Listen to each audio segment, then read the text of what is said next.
Police commissioner sir Surat शहर,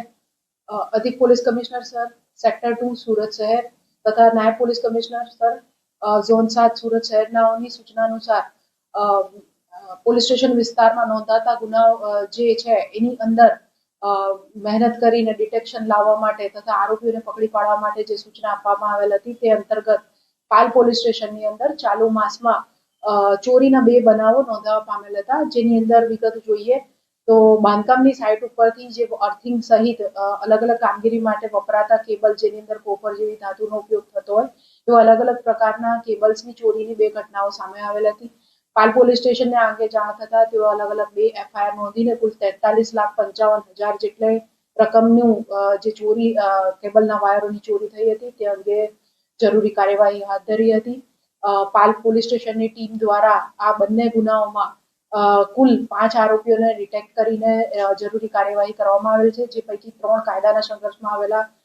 बाळ किशोर छे तथा अन्य 2 आरोपीओ छे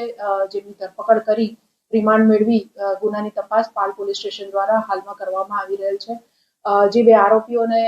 रिमांड लेवा माटे कार्यवाही करवामां आवी छे ए जोईए तो विकास गांगड़िया तथा मोहित नाईके बंने आरोपीओ रांदेर खाते रहे छे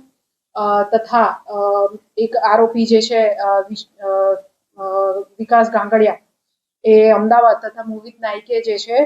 ए मूळ मध्य प्रदेशना बरहानपुरनो रहेवासी छे। आ लोको अन्य कायदाना संघर्षमां आवेला बाळ किशोरो साथे मळीने एक अलग अलग आवी जे बांधकामनी साइट होय त्यां जई अने